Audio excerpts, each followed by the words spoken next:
What's up? What's up? What's up? Welcome to the All Around. I'm your gracious host, Dr. Anthony.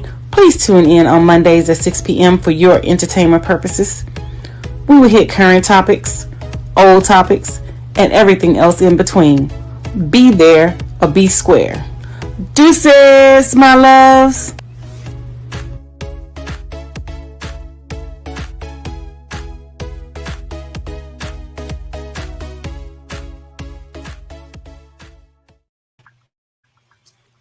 Hi, welcome to another great episode of the All Around. I'm your gracious host, Dr. Anthony, and we have some amazing topics that we're going to jump into. So without any further ado, let's go ahead and bring my producer out, Mark Lee, so we can go ahead and jump into these topics and hit this discussion.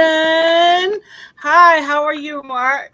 I'm doing good. Had a couple of things going on at HI, but of course we had the day off, so I didn't have to be there for African Dance today since it's Easter Monday. But I did have over the weekend, I think it was on Saturday, there was a gardening symposium. So believe it or not, even though I have no green thumb, I don't know if you have a green thumb, but there are people in our community that believe in green thumbs and having those green thumbs. So they were over there talking about it within our community and how it can be something that more of us need to be involved in the African American and other minority communities. And like I said, I know I have no green thumb whatsoever, but maybe you were fortunate enough to have one of those and all in that space. So I don't know, maybe you've got a green thumb. That is something that I am not great with, and having a green thumb is not me. Now, my mom, on the other hand, she definitely has a green thumb, but me, I've tried to grow plants and, things like that or whatever. I'm just not that person. That's just not me. I even got a plant that my friend gave me, and he was like, you can't kill it. It won't die. And after like a year and a half or so, I killed it and it died. So I'm just like, I don't know. So yeah, having a green thumb is just not my forte. That is something that I'm not going to do. Now, to be honest with you, I was just looking on the internet to buy my stepdad some, those portable pots that you can plant gardens in.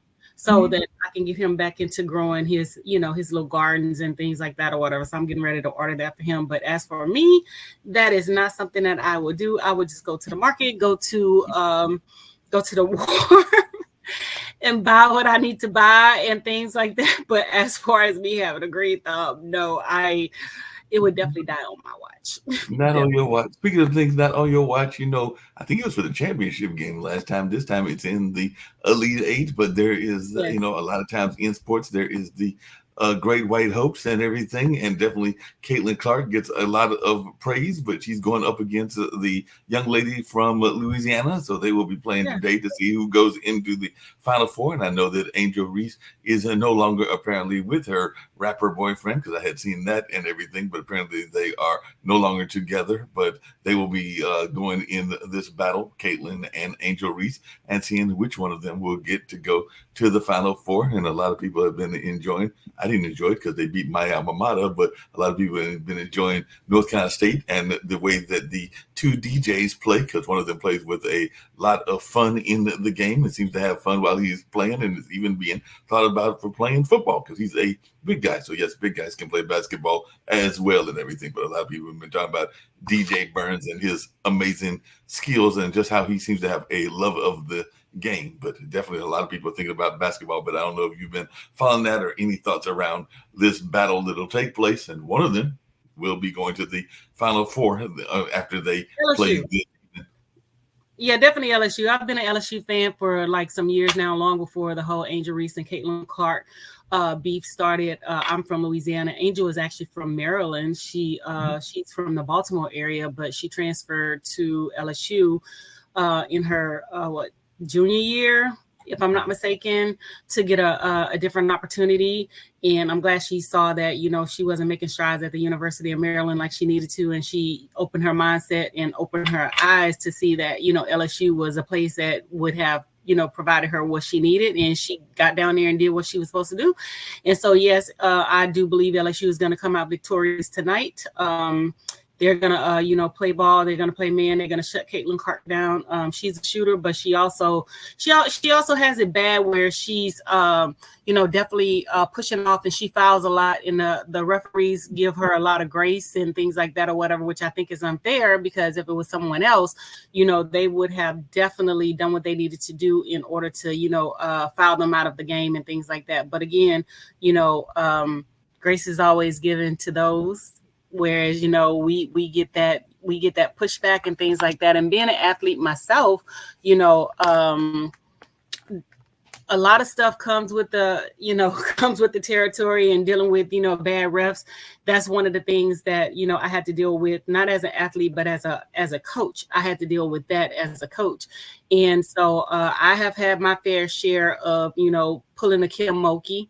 When I was coaching. Now, I didn't take the Don Stanley route. No, I did the Kim Mulkey, because when you're a female and you're in a heavily male dominated sport, and I also coach, just so y'all know, I also coach boys basketball, and I led them to be victorious. This was on the middle school level though, but I led them to be victorious the year that I coached, and we won the whole shebang, and I was actually voted coach of the year, and things like that or whatever. But it's a lot of stuff that goes on behind the scenes that people don't know, and people don't realize people experience. And I actually had to experience, the bad coaching, not the bad coaching, but the bad refereeing and things like that, where, they wanted the other team to win. So I basically had to go straight left. I basically had to go Louisiana on them, and let them know, look, you gonna call this game right, or it's gonna be some problems and consequences. Because I saw within the me coaching how the tables were shifting and how things were turning based off of them making bad calls and things like that or whatever. And I was just talking about this the other day, and it got so bad where the other coach had turned his whole entourage, his staff, the team, the parents, everybody against me. And I'm just like, oh my God. And being one of the only female coaches that's coaching in DC, it was really crazy. We had to have security escorts to and from our games and things like that. So yeah, that's a whole different, that's a whole different ball game. But I honestly believe that she was going to come out victorious, and we will see them in the Final Four. Yeah, and like I said, I know North Carolina State has surprised people because they were an 11th seed in terms of the guys, and I think the women were lower seed too, but they did send two folks from representing Raleigh and all in that space. As a matter of fact, I think some people even visited Jimmy Valvano's grave, probably thinking that maybe he's doing some stuff from beyond and all along those lines, because it has not happened in decades, and I mean many decades. But a lot of people have been talking about how much fun DJ Burns seems to be having, because he was over there even doing some shake and bake dance moves while they were winning and everything. So even the announcers were talking about, like, he just seems to have a joy for the game and seems to be enjoying it, and definitely seems to be, even his dad is involved in the game, which we oftentimes hear about the absent dads and all in that space, but his dad seems to be engaged with his son playing and all in that space. So that's good to see and everything. But it was just amazing. But a lot of times folks are thinking that big guys, and I'm not exactly a slender guy myself, can't do graceful moves, but they were always talking about how graceful he is and everything, because he's a big guy. Like I said, he's being approached by the football. The NFL apparently is looking at him as a player, because he's like definitely not a skinny person in that space. But getting off of sports really quickly, I know you got those videos you want to get to and some other things we want to get to as well. But I got to ask you this, because I've talked about it on another show, and apparently the ministers are upset, meaning the ministers out of our church and everything.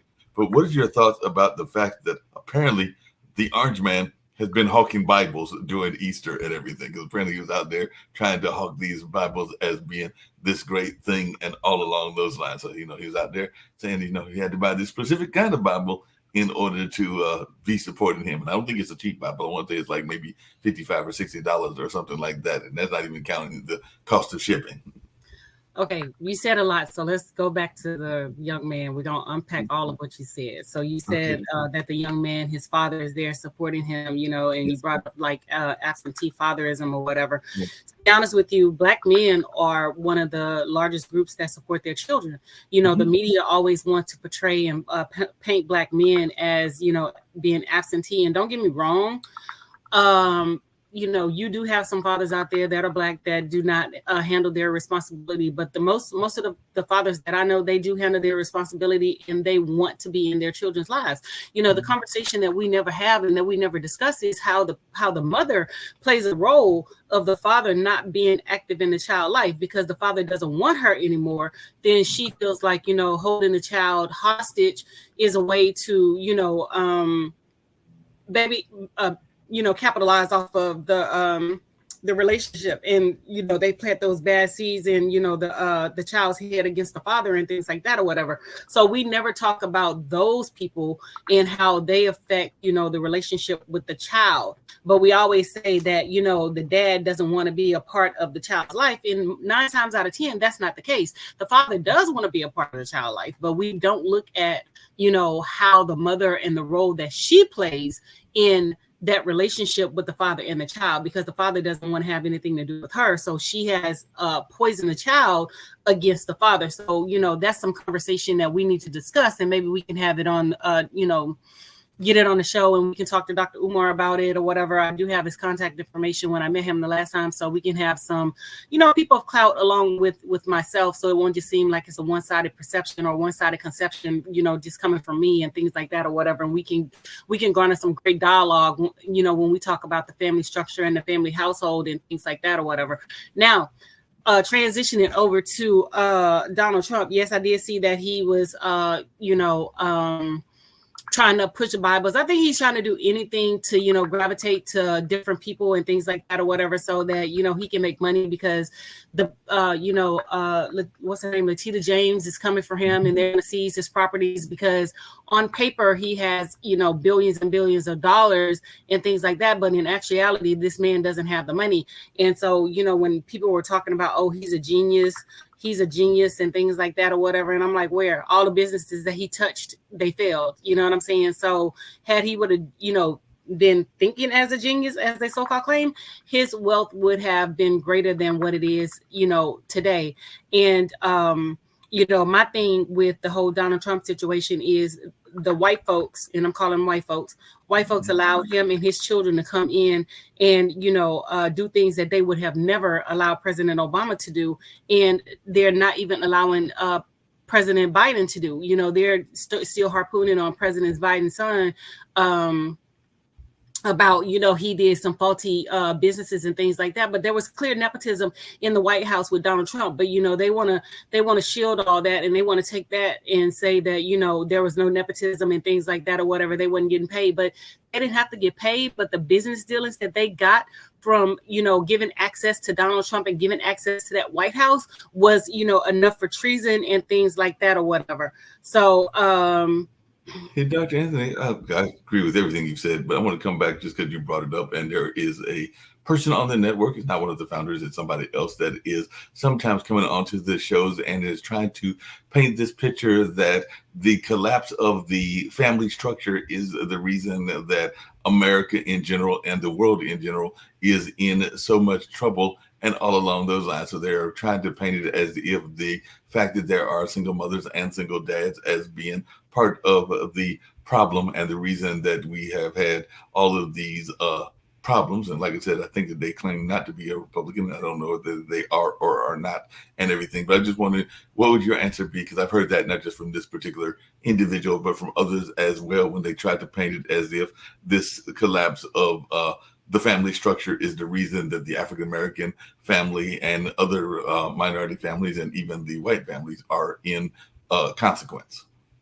That's a bunch of malarkey. That's a bunch of BS. That's asinine within itself or whatever. You know what I'm saying? You've always had single parents. You've always had, children born out of wedlock. You've always had this stuff. And, we've had these type of structures way back in the day. The family structure has nothing to do with the collapse of America. What has to do to me with the collapse of America are these social psychologists and psychiatrists that are out here telling people that they have to befriend their children and that their children are on the same level as an adult. vote. And I was just talking about this on the flight back from Hawaii or whatever, with the gentleman who was sitting next to me. And I was telling him, that these people are causing a lot of chaos when it comes to, like the whole dumbing down of America. The Republicans are good at dumbing down, dumbing down the children and dumbing down the curriculum, dumbing down America and things like that. We see it in Florida. We see it happening in Texas with them taking over the school systems and things like that. It has nothing to do with the family structure.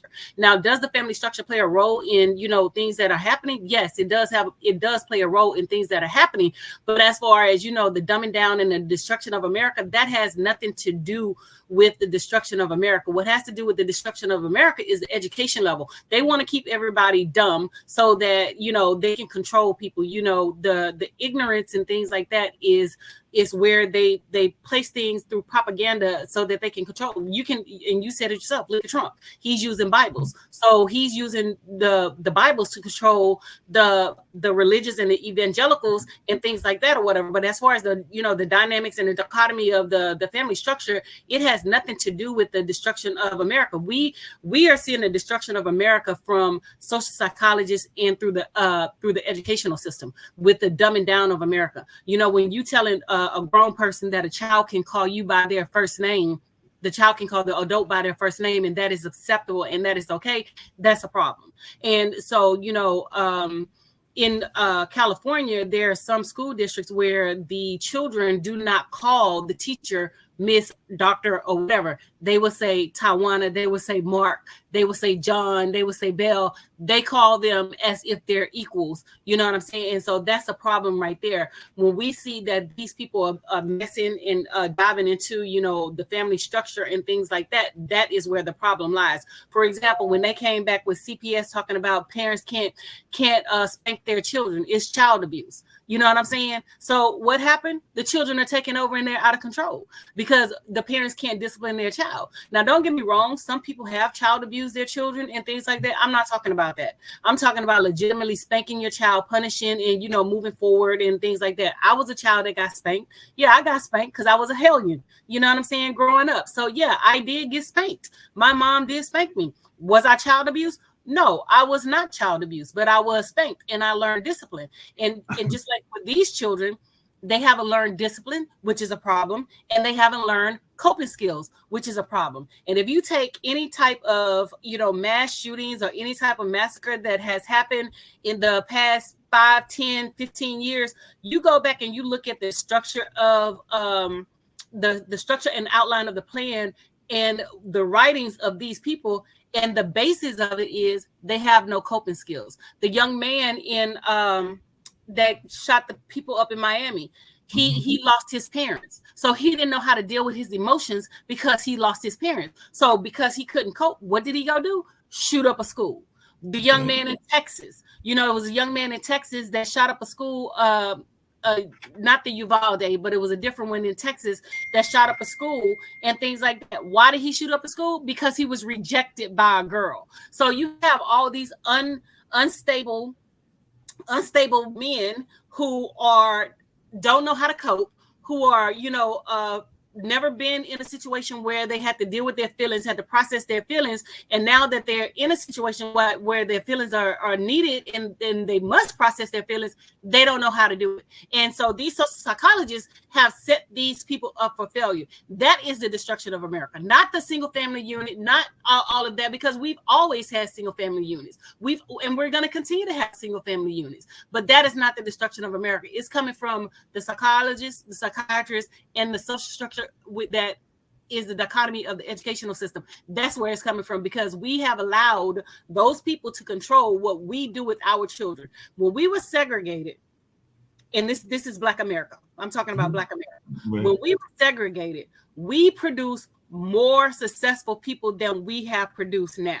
You know what I'm saying? When we had control of our children, when we had control of the educational system, we had control of how our children learn, what they learn, and things like that. We put them in positions of success. Nowadays, what they want to do, they want to put the child in special ed because they don't know how to deal with the child. They think, because the child is acting disruptive or challenging the status quo, you know, that they're ADHD, they're this, they're that. And I tell people, and I use myself all the time, I tell them all the time, you know, I would not have been successful in a lot of the educators' classes that we have today because of how they teach and how I learn. And they expect everybody to fit in one singular box. Everybody doesn't fit in one singular box. Everybody is not the same. But with these social psychologists and psychiatrists, they don't understand that what they have done is set us all up for failure. And to be honest with you, we're screwed. We're basically fucked. No, I hear what you say. I hear what you say, Dr. Anthony. But along those same lines, and I don't know your thoughts around this, but I have heard some people, and I think I mentioned to you before, my brother works with some of those kids that are quote unquote at risk and everything. And I don't know, even though I had a friend that passed away not that long ago that talked about what you talked about, which is the Black Wall Streets and the success that we had when we were segregated and everything. And I don't know the prevalence. I'm sure there were gangs during that time, but I'm not sure of the prevalence of gangs during that time. And I do know that sometimes if you talk to people that are in the gangs, they talk about the notion of gangs being a substitute family and all in that space. So I didn't know if you had any thoughts around that, because I do hear that some people say that the reason the kids go into gangs is because they are trying to find a family where they feel that they have no family. Well, I mean, you know, I think that's a bunch of malarkey too. I think that's a bunch of BS and things like that or whatever. You know, a lot of that gang stuff is passed down through it's generational and things like that. That's just like this unspoken rule, you know, like if I get in trouble, I'm going to take the heat for, you know, everybody. I'm going to take the fall for everybody. And I tell everybody right off the break, if you doing something and I get pulled in for it, I'm bringing your ass in it too, because I'm not taking the heat for you. You know what I'm saying? And that's just, you know, that's just these unspoken rules within, you know, the social dichotomy of, you know, especially the, you know, the Black community, because I talked to my brother about it, because my brother have taken the rap for folks and went to jail and things like that or whatever. You know, other people have done stuff and he's taking the rap for it. And I'm like, you know, how dumb is that? I'm not taking the rap for nobody. Prime example, there were 2 children who went in Texas in Wells Fargo, 3 children went in Wells Fargo, a 9, 11, and a 10-year-old, and tried to rob a bank. So you already know that there were some grown folks behind the move for these children trying to rob a bank, because what child in their right mind is going to think of, you know, trying to hold up a freaking bank?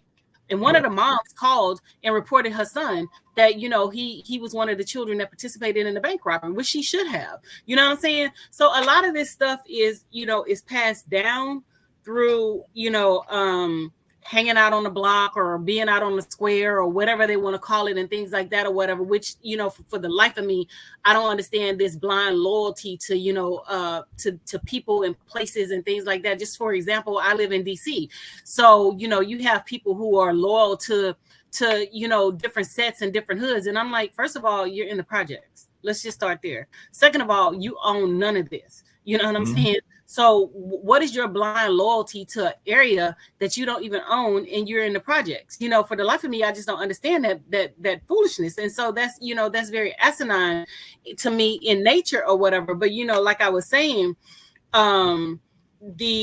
you know, the people that are in positions of power and play, you know, and to be honest with you, I think it's by design. You know, they want our children in a disarray. They want our children illiterate. They want our children to, you know, not know things and things like that, because you can control the masses when you know, a person is illiterate, because you've already heard the term, you know, if you want something hidden, hide it in a book. You know what I'm saying? Because nobody's going to go and nobody's going to read it. So, you know, again, when we had control over our children, we had better behavior, we had higher graduation rates, we had a whole lot of things. But, you know, and not just to fault the parents or whatever and things, but, you know, it is the parents' fault to a certain degree. And, you know, we have to get creative with how we discipline our child and how we discipline children, because they already know that all they have to do is take one phone call and, you know, the law is on their side and say that X, Y, and Z happened. Like, for example, I was a foster parent, you know, and I would never in life ever do that again. You know what I'm saying? I don't care how many children are in foster care. I don't care who needs help. I will never put myself in that position again, because if you don't know about, you know, those systems and things like that or whatever, you can say, oh, you know, I want to do this, I want to do that. You know, there's some good kids out there. Well, I didn't have any. Just put it like that. You know what I'm saying? And we can do a whole nother show on that. But I'm just saying how, you know, they have emboldened and empowered these children to think that, you know, there are no consequences and no structures to be had. So my thing is, if you think you're growner than me, you need to get out of my house and you need to raise yourself. You know what I'm saying? So at the end of the day, I ended up calling the person that certified me to be a foster parent. And I told her I no longer wanted to be a foster parent. I called the social worker and told them, come and remove the child out of my home. This is not for me. This is not going to work. Not that I wasn't a great parent, because I was. It was because, you know, the children think that they're growner than you and they want to come in and they want to run your household. And where I come from, you're not about to run my household. So you're not about to put me in a position where I could lose all my credentials because you don't want to listen and you don't want to be disciplined. So, you know, to me, to hell with that, you know, so whomever's out there doing foster parenting and, you know, things like that, my hat goes off to you or whatever, but it's something that I would never do again. No, I was chuckling, and part of the reason I was chuckling is because I was chuckling, and part of the reason I was chuckling is I can relate because my brother was a foster parent. Like I said, he works with at-risk youth in different programs and everything now, but he was a foster parent. And I remember one of the young ladies that he was fostering brought her then boyfriend to mom's house and all along those lines. And the not the foster child, that was the young lady, but the boyfriend started acting out, and mom had one of those what we in the community used to call come to Jesus moments, and she basically let him know that even though she did not bring him into the world, she could take him out of this world. And what she said to him and the way she said to him was so stern that this kid that was very rambunctious the whole time that he was up there and acting out with mom, when Malik took me back home, and then also was taking this kid back home to Raleigh, North Carolina, and everything, he didn't say a word. I think that he had been totally scared by what mom had said and the way that she said it, because she was having one of those, as we used to call it, come to Jesus moments. And I think that he understood that she was being very serious in the way that she handled it and everything. So like I said, she was not the child's parent, but she was also not going to put up with that BS the way that you just put it in, because she comes from an education space as well, because mom was a guidance counselor and was definitely has sisters that were in the teaching field and has worked in other forms of education, even in media education as well, in nonprofit education. So she definitely knows how to handle herself. And like I said, I don't know whatever happened with that kid, but I just know on that drive back, he didn't say a word. We even tried to talk him into saying some stuff. He was like, I think he was totally scared because he had been put in his place.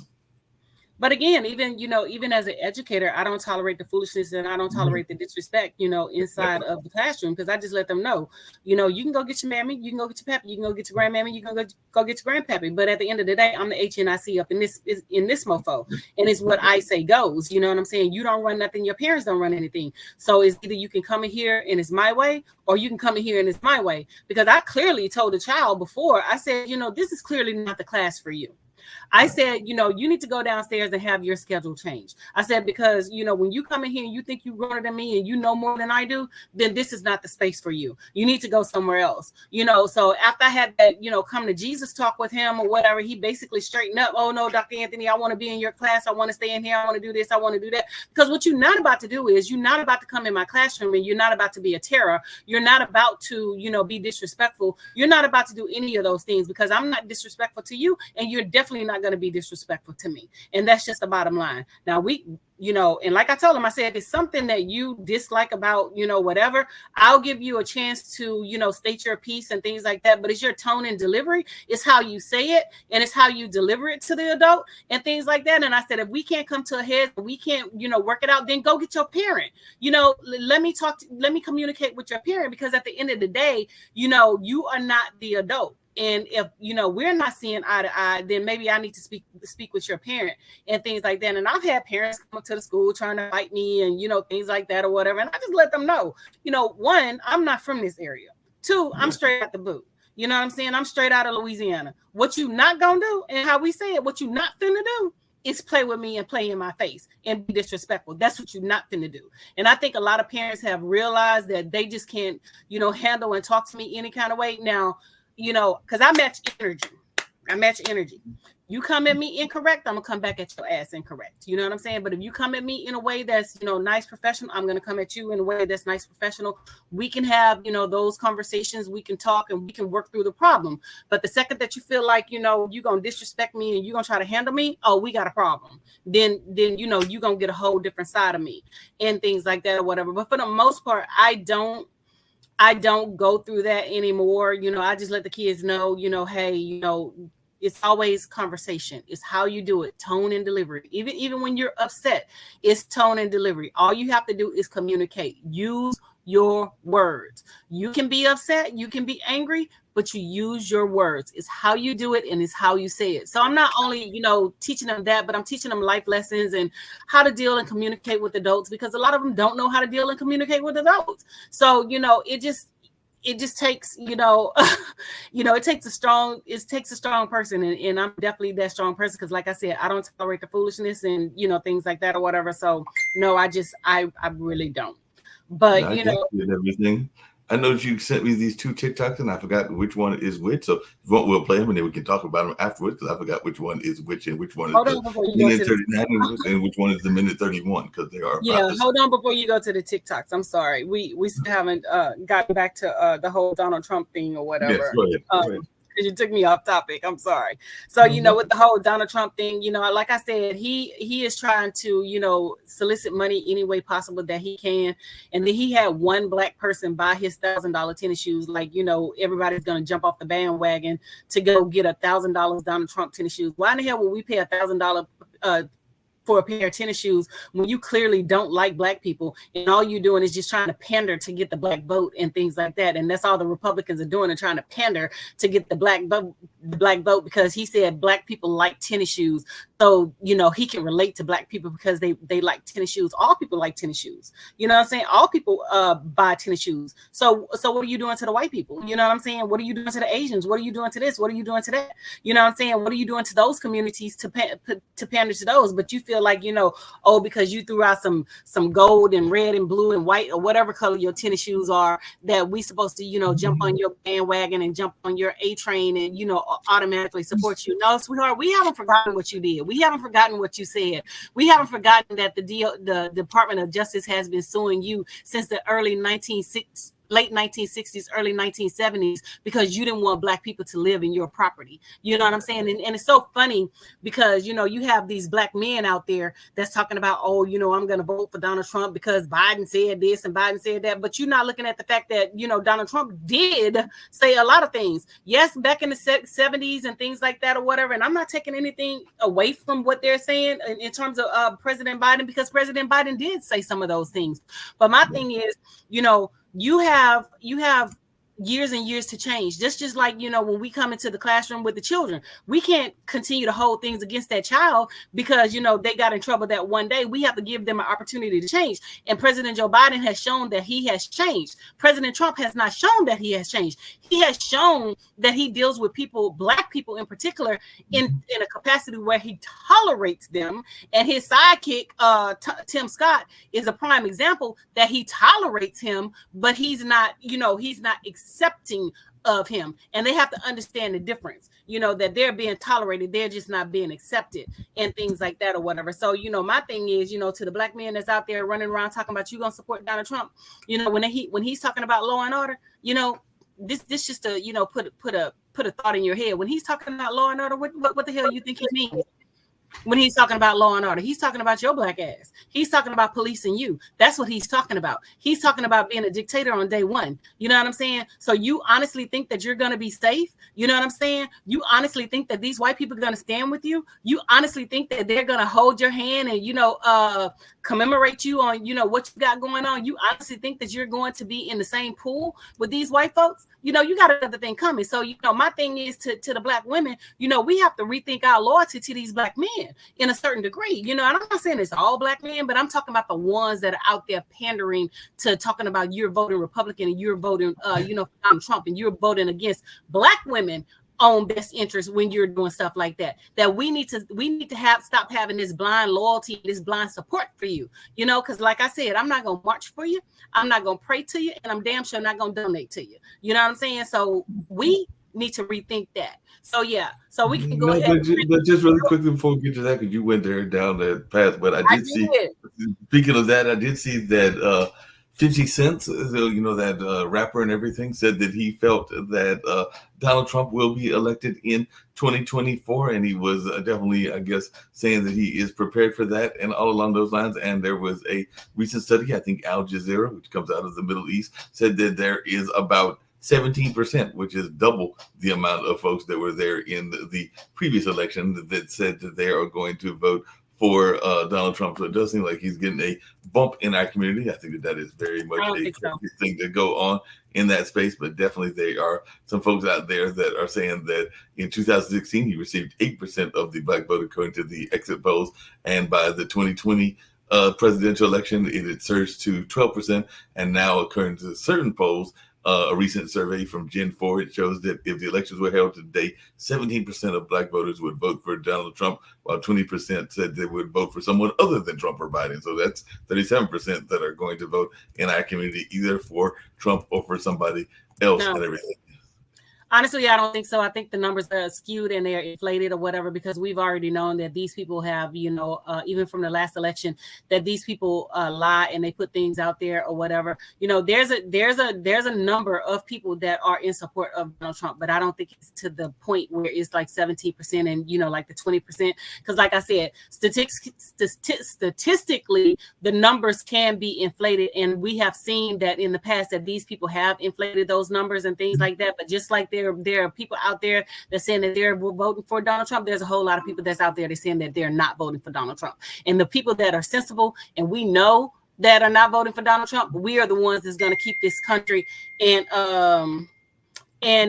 keep this democracy in order. We black women are always, the ones that come out for the saving grace and things like that or whatever. Because, when they had the last election, when he was going against Hillary Clinton, my thing is y'all would have a dumbass man. Y'all will vote for a dumbass man instead of a smart woman, But see, the Republicans played chess. We played checkers, So they threw that Green Party woman in there so that she could split the vote from Hillary Clinton and things like they're trying to do now or whatever. And what did they do?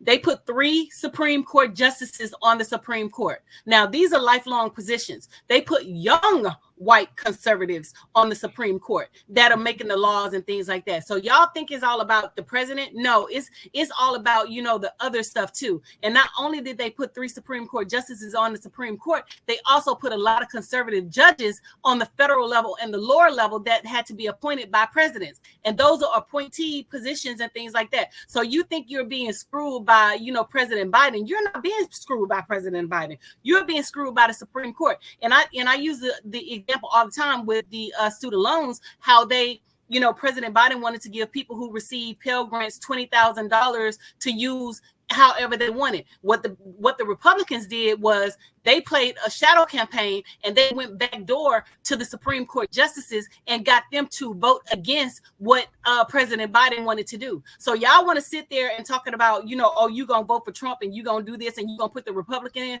in office. Y'all need to understand what the hell you were saying, because they're talking about, we had money under President Trump. You didn't have no money under President Trump. You got a loan under Trump. When Trump gave out that first stimulus or whatever, when they applied for their federal income taxes, they took that money back. So no, you did not have money. You had money from President Obama's policies. You paid a loan back from President Trump. President Biden gave money and you had money from there. That stimulus check that y'all received, that large amount, came from President Biden. It didn't come from President Trump. So they need to stop with the fallacies and lying about, they had money under Trump. You didn't have no money under Trump. He changed the tax code to benefit the billions and the billionaires and the millionaires. People like myself who are upper middle class, we had to pay significantly. People in the middle class and poor people, we're paying significantly. So you think because you're saying that Donald Trump gave you this and they gave you that. He took your earned income credit away. He took your child tax credit away. Biden gave it back. So y'all need to really understand what's at stake and what's going on, because the last time I said this, they was like, oh no, you're wrong. He's not this, he's not that. And everything that man said that he was going to do, he did. He's already said that he wants to bring down the infrastructure of the democracy. He wants to take away, like the Department of Justice. He wants to take away Department of Education. He wants to take away all those departments. And y'all finna try to allow him to do that stuff. So my thing is, all these people out here with these platforms talking about, we need to vote Republican, we need to do this, we need to do that, or whatever. These people have no clue about what's at stake. All these people, and that's another thing that I wanted to bring up is Candace Owens. She was on the Breakfast Club or whatever, and they're talking about, she's coming back to the black side. Candace Owens has never been on the black side. She tried the foolishness with the Democrats and things like that or whatever before she jumped Republican and before she became conservative, and the Democrats wasn't buying it, and she saw that she couldn't make no money, and then she went Republican. So the whole time that she was talking about black folks and this, and the other, they were on board with her. But when she went against, Palestine and all this stuff, her ass got fired from that damn conservative ass station that she was working on. So now she's making appearances on the Breakfast Club trying to pander to black folks. Now, we don't need your ass over here. Take your ass right on back. And then this broad had the audacity to say that, she's with her husband because he's intellectually inclined and that he can stimulate her brain. So, she's saying that she didn't marry a black man because she didn't get that from a black man. So you're trying to say that black men are dumb? They couldn't stimulate your brain? They're not intellectually inclined? You had to go jump ship and you had to go to a white man? Man, bro, get the hell up out of here. You know what I'm saying? And my thing is, send that broad packing and send her ass back to, wherever the hell she came from, conservative, conservative.com, conservative America, and things like that. And then they were like, oh, just hilarious, who's not funny to me at all. And what's his name? The other one that's on the Breakfast Club, the guy. The guy. I can't recall his name right now. They should have asked hard questions. First of all, these people are not equipped in terms of politics and things like that, because they had this man on CNN or one of the news stations trying to basically reprimand Vice President Kamala Harris and things like that. First of all, Vice President Kamala Harris runs circles around you. You're not qualified to stand in her shadow. And for them to bring out for them to try to bring out this man talking about he's qualified to speak on Black America and for this or whatever, that's asinine. Or whatever, yeah. Because he's not even qualified to speak on nobody with his raping his wife's self, because he said that he raped his wife before before they got married and things like that or whatever. Charlemagne the God, that's his name, Charlemagne the God. So my thing is, every time he opens his mouth, he puts his foot in his mouth and things like that or whatever, because he's been, getting a lot of backlash for, like things that he said. But, they brought this man and gave him a national platform talking about, Vice President Kamala Harris and talking about what she did for Black men. When are we going to start holding Black men accountable? Stop going out there doing the bullshit that you're doing or whatever, you know what I'm saying? And you won't get caught up, and I'm not saying that, all Black men are out there doing, BS, because some people did legitimately get caught up, in the policing and things like that or whatever. But I'm not talking about those. I'm talking about the Black men that are out there actually doing these crimes and things like that or whatever, that are actually, in the justice system, because they should be in the justice system. I'm not talking about the ones that got caught up that are free. I mean, that were innocent. You know what I'm saying? I'm not talking about those. I'm talking about the ones that are actually out there doing things. Prime example, we've, before you go there, give me 1 second. Prime example is, we've had a lot of children, Black kids, who are robbing senators, who are carjacking, who are doing all this stuff. So, are they not to be punished? One of them, killed a representative for Donald Trump not long ago. So they're not to be punished? You know what I'm saying? The boy, there was another young man who was going around at 3, 4 o'clock in the morning, walking around breaking in cars, and one of the neighbors shot him and killed him. So the mama was like, oh, y'all don't understand where he's coming from. He's the man of the house. He's doing this. How is he the man of the house? You know what I'm saying? He got a job. So, you're allowing your child to go out there and steal and commit crime and things like that, and he's not supposed to receive consequences. I'm not saying he should have been shot and killed, but I'm just saying, he should have been punished in other ways or whatever. But you're legitimately saying that, your child shouldn't be punished because of certain circumstances, but your child is committing crimes. And I tell people this all the time. I had chairs on my front porch. Some black man came on my front porch and stole my chairs. So yes, I did call the police. So I'm just supposed to, sit back and let him just take my chairs and things like that or whatever, So no. So we have to start holding people accountable and, things like that or whatever. Go ahead. Just really quickly, because you kind of brought it up and I hadn't even thought about that for this particular show and everything. But what is your thoughts around, and not that I am knocking it, because like I said, my dad has been involved for a number of years with a Jewish American woman and everything. But you just mentioned Candace Owen and the reason that she said that she was with her white husband, and actually Kamala Harris also has a white husband, and I want to say it's one of the major tennis players. It's either Serena or Venus that's married to that particular billionaire that's in the social media space and everything. So I just wanted your thoughts as a definitely, I would consider you a black nationalist, and I don't think that that's a bad thing to be and everything, but I just wanted your take on some of these women that are deciding to go outside of the race and maybe go to the other races for their spouses and everything. And to be honest with you, I don't blame them, because I mean, like I said, we hold this blind loyalty to black men, but they don't hold blind loyalty to us. You have the Passport Brothers out there talking about how they go into these Asian countries, these, Hispanic countries, these Latin countries and things like that, because, black women are this and black women are that or whatever, you know what I'm saying?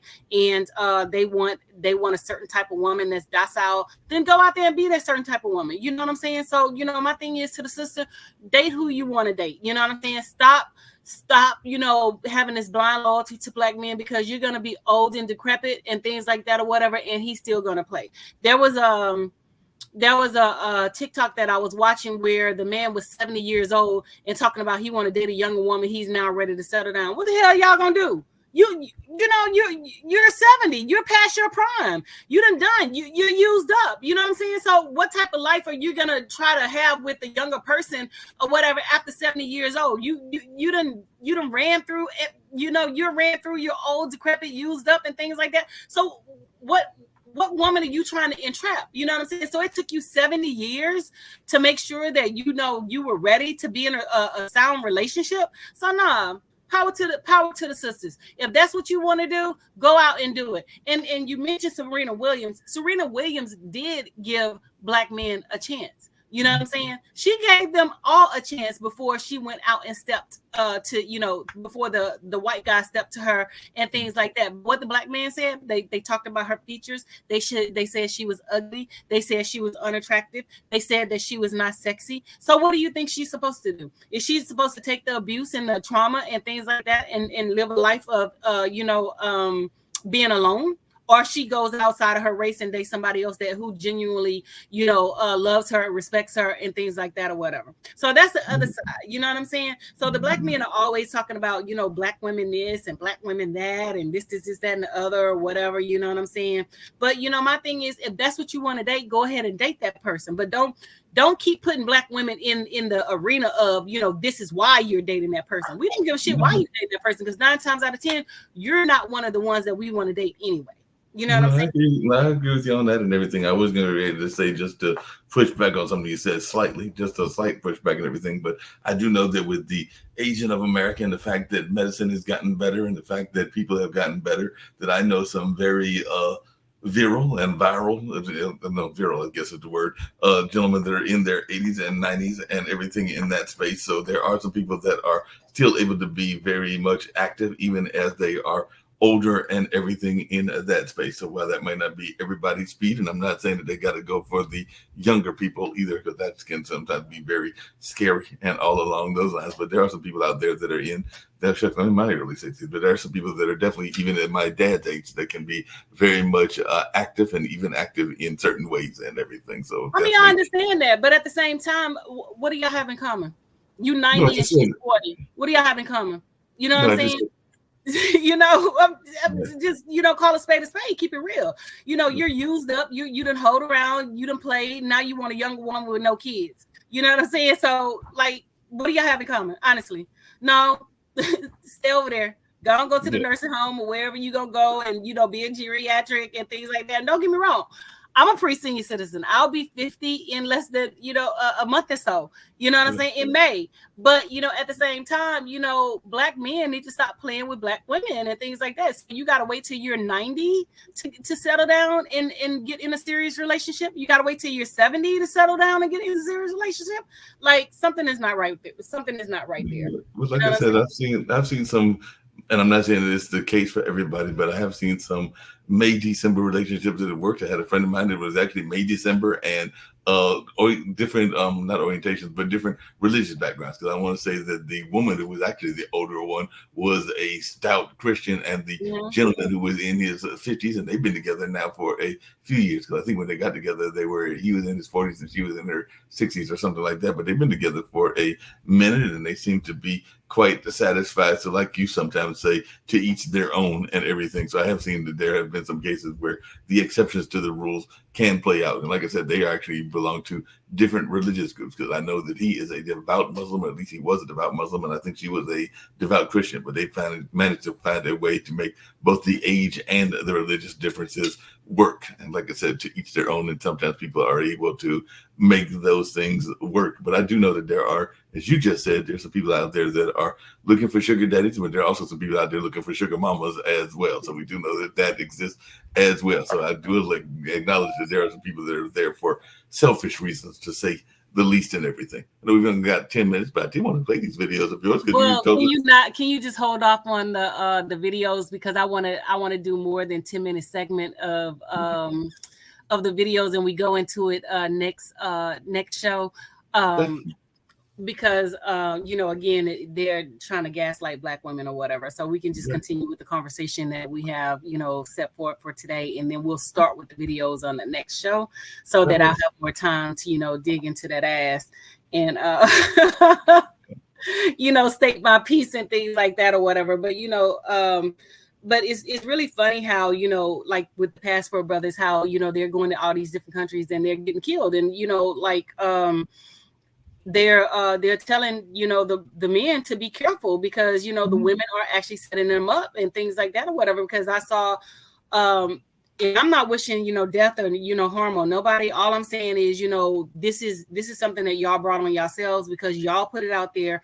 Y'all was the ones that saying y'all wanted these Latin women, y'all want these Asian women, y'all want, you know, all these other different types of women and things like that. So now they're playing to your unstable emotional ass and your sexual fantasies and your, you know, your domineering ways, and you guys are being set up and you guys are being killed.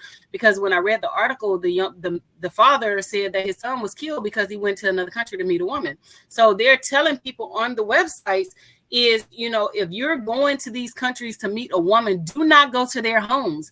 Do not go to a place that she suggests. You suggest and stay in a public forum, so that you can make sure that you leave that country not in a body bag, but, you know, alive, and you're not being unalived and things like that or whatever. But, you know, again, you know, they're using the excuse that Black women are, you know, Black women are not, you know, Black women are not, you know, this. Sorry, but Dr. Anthony, isn't that just common sense? Because I mean, I've definitely seen people that have been lured into situations, even here in America. And I do remember that even our European brothers used to sometimes get people that wanted to get before the war in Ukraine, the Ukrainian and Eastern European young ladies and everything. There was a whole market that was going on, I think, on the internet with mail order brides and everything. So I think that this is. I still have them. One of my friends did a mail order bride, and I told him he shouldn't have. One of my friends, when I worked at the state of Maryland, he did a mail order bride and things like that or whatever.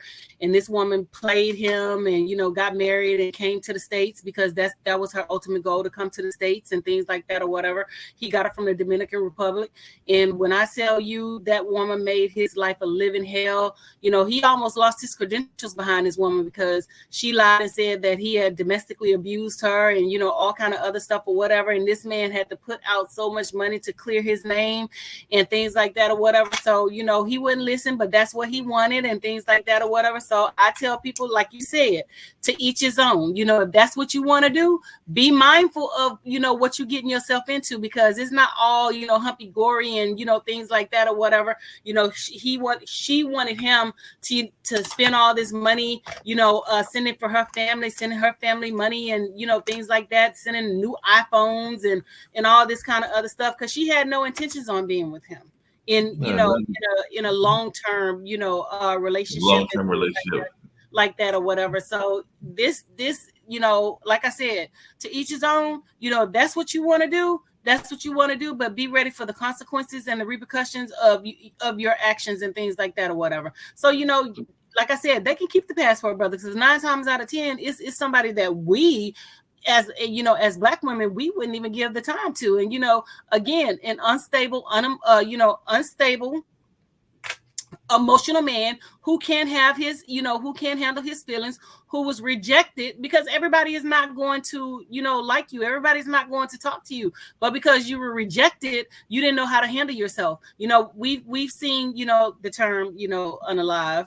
We've seen women, Black women especially, have been murdered and unalive because men don't know how to handle their rejection. Prime example, there was a young lady who was on a train. A Black man came up to her and told her, you know, I want you to have my babies. And he was like, no. She was like, no. And, you know, she basically rejected him. He stabbed her. He killed her. You know what I'm saying? A young lady was walking not long ago, walking to school, and she was killed because the young man was rejected. He was trying to give her balloons and things like that or whatever. But, you know, these are things that we're not talking about, the trauma and the unstableness of these Black men and not being able to handle their emotions and things like that or whatever. You know, so you always want to talk about Black women, but we have to talk about the Black men and their instability. No, Black men are just as guilty. And speaking of being mindful, I know we only got about 5 minutes to go, but I did want to bring this up and hear about your thoughts, because, you know, hip hop is very much an important part of our culture and everything.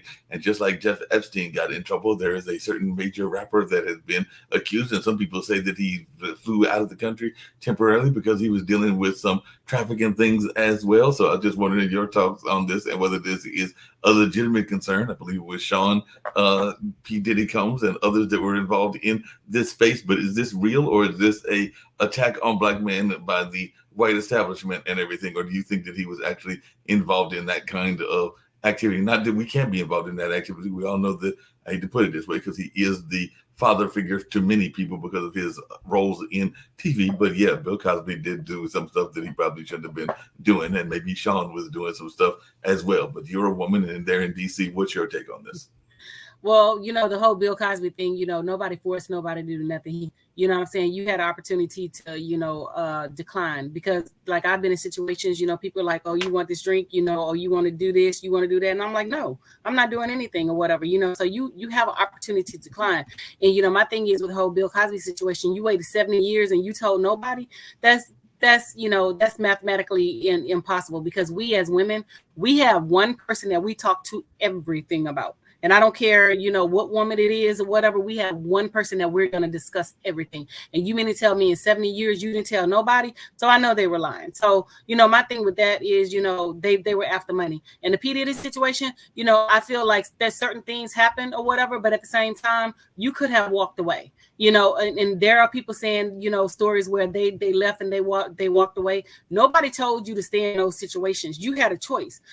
You know what I'm saying? And, you know, I've seen it firsthand with one of my friends who played in the NFL, how aggressive women are and how they, and, you know, certain people and how they do, you know, things just to get what they want. And then when they don't get what they want to play victim and things like that. Not saying that this happened in the P. Diddy situation, because I don't know. You know what I'm saying? But I'm just saying, people put themselves out there to do things, and then when it doesn't work in their favor, then they want to play foul and, you know, cry victim and, you know, things like that or whatever. Oh, I was abused. I was this, I was that. And to be honest with you, I think the whole Me Too movement, which was hijacked by white women, you know, I think that put a lot of men in, you know, in harm's way. Not saying that, and I'm not taking anything away from victims who were actually victimized. I'm talking about the people who were, lying and saying that they were victimized, and they were not victimized. And they know that by being a female, all you had to do was just say, you know what I'm saying? But, it's just funny how a lot of people can come up with these BS, lawsuits and things like that or whatever. And I also want to talk about, one that I tried to bring forth or whatever. And, I couldn't get an attorney to take it. You know what I'm saying? But, we'll talk about that on another show. But, as far as P. Diddy is concerned, they have, rumors have been swirling about him since, long before now. But again, a lot of people are, doing things behind closed doors to get where they want to get, and, selling their soul to the devil, so to speak. And now, they're trying to cry wolf and things like that or whatever. But my thing is, like, you always have an option. You don't have to go to those places. You don't have to be around those people. You know what I'm saying? Just because the party is happening, you don't have to be the life of it. I've had situations where I'm just like, I'm good. I'm gonna stay home. I'm good. I'm gonna do this. Oh, you want to drink? No, I'm good. I'm not drinking. Oh, you're not doing this. Oh, you're right. I'm not. You know what I'm saying? So at the end of the day, you have a gut feeling. Yeah, speaking of those gut feelings, like I said, I know we only got a minute or two to go, but in those fantasy girls, and sometimes it was the fantasy girls of the African-American males and everything, but weren't these kind of rumors circulating even back when J-Lo was dating P. Diddy and everything? And that was back in 99 and everything. So I think that some of these rumors about his infidelity and also rumors about some of his inclinations with trafficking and other things go back as far back as the late 90s and everything in that space. Now, whether they're true or whether they are conspiracies, only time and the trial of both public opinion as well as actual trials will determine that and everything. But yeah, it was. Well, I mean, I don't know if he was trafficking or not, but being unfaithful doesn't mean you're sex trafficking. You're just unfaithful. Was he a whore? Is he a whore? Yes, he's probably definitely a whore. But I don't know, with the sex trafficking and things like that, because they always want to label black men as sex traffickers, but they never label the white men as sex traffickers and things like that or whatever. And we know for a fact that these white men fly out the countries and go and go to these brothels and things like that or whatever and have sex with virgins, because they a virgin, you pay extra money and things like that to have sex with virgins and stuff like that or whatever. And we know that these white men are flying out the country to be intimate in gay relationships and coming back sleeping with their wives and doing whatever. And we also know that, and it's a proven fact, you don't have to take Dr. Anthony's word for it, you can look it up, it's out there, that a lot of these people that are in those brothels and things like that, they were given diseases from a lot of these white men who were, going over there, trafficking these young women and stuff like that or whatever. So, my thing is, don't try to get moral now, don't try to have moral values now that, it's a black man and things like that. Because, my thing also, if you had morals and values, then Brett Kavanaugh wouldn't be sitting on the Supreme Court. If you had morals and values, Donald Trump would have never been, voted as the president. You know what I'm saying? So my thing is, like, you close a blind, you have a blind eye to certain people, but when there's another person, then you want to do this. Dr. Anthony, you know what I'm saying?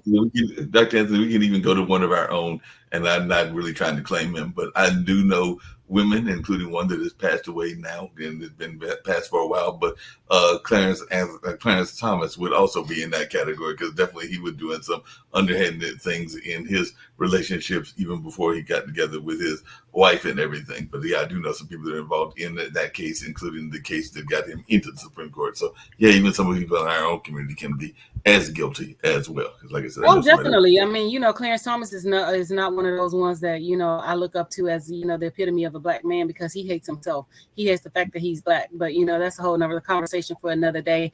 The clock on the wall says that's all. I love conversing with you, Mark, and things like that or whatever, because you always evoke the beast in me. When we have these conversations and things like that or whatever. But we have to save it for the next show. So make sure you guys click like and share, and put us out there and continue to support. And we're a little over time, so we'll see you next Monday. Next Monday, we're getting ready to get out of here. As always, it was fun talking to you, and we're getting ready to get on out of here.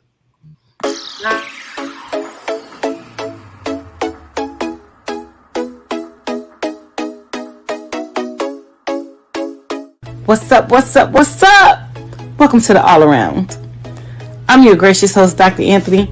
Please tune in on Mondays at 6 p.m. for your entertainment purposes. We will hit current topics, old topics, and everything else in between. Be there or be square. Deuces, my loves.